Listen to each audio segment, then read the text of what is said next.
Hi, my name is Jennifer Brown, and I would like to talk to you about the hardships that mothers face when trying to return to work.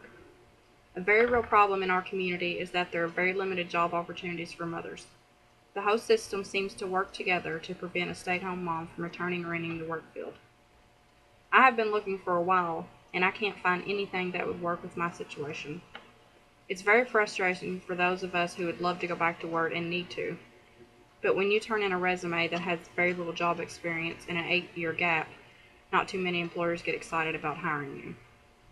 One particular problem is the hours that employees want you to work. No one takes into consideration that mothers have to get their children on the bus or drop them off at school. It is not practical that we can be at work at 6 a.m. Even if your child attends daycare, most don't let you drop them off until 6 a.m. or later. Unless you have a family member that is willing to watch your child or children, you have little chance of getting a job.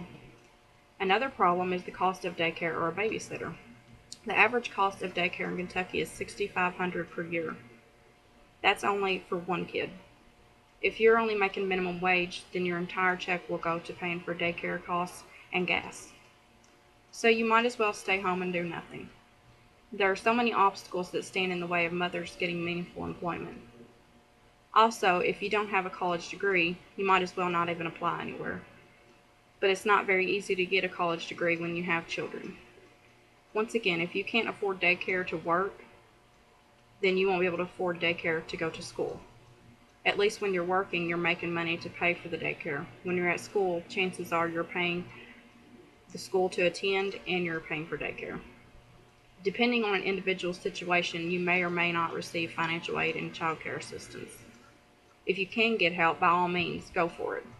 If you have to take out a student loan just to attend and pay for the child care costs, you're only digging yourself a hole. I know eventually it will pay off, right? Well, in the meantime, you're going into debt and running yourself ragged.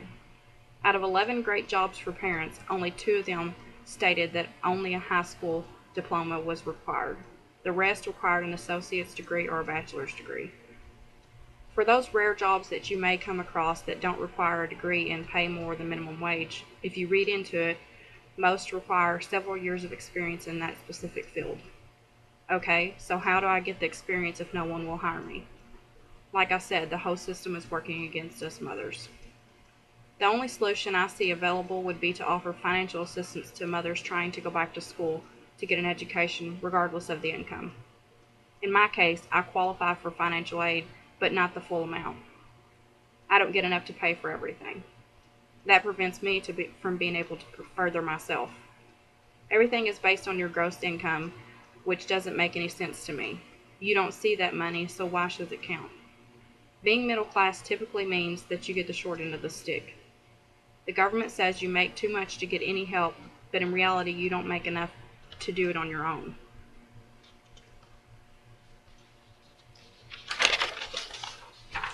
There are very few places that are willing to work with you on your hours.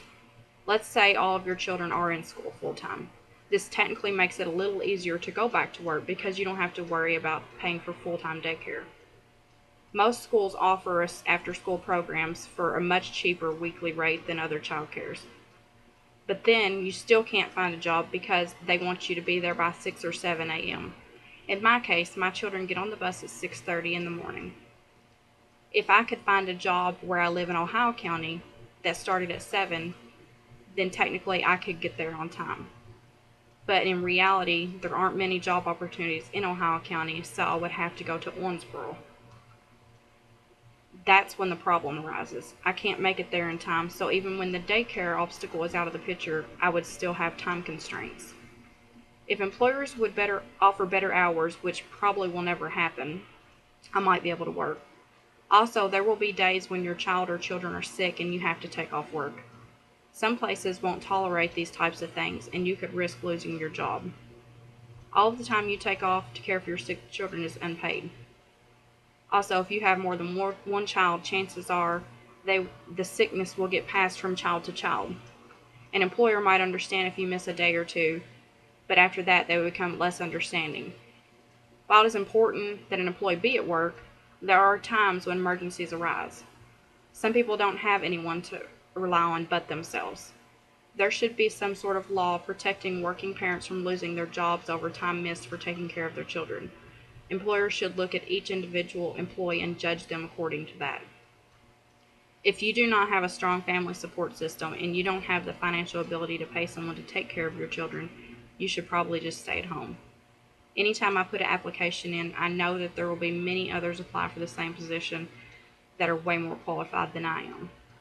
I may have been out of the workforce for 8 years, but when I did work, I was good at what I did. Even well-educated mothers have a hard time re-entering the workforce. So if they have trouble, how am I supposed to achieve my goal? I have limited experience, but I am a fast learner. None of this matters on a resume. If they had the chance to hire me, a mother of 3, or a younger person with less baggage, I'm pretty sure I know who they would choose. In conclusion, although it is possible for moms to go to school and get a good job, it's most definitely not easy. Because we are the primary caretakers for our children for the most part, no one expects a father to call in because his child or children are sick. It's solely on a mother's shoulders and leaves us with little to no opportunities. Just because a woman has stayed home for the past 5 to 10 years or whatever it may be, doesn't mean that she has lost her ability to function in a workplace. Thank you.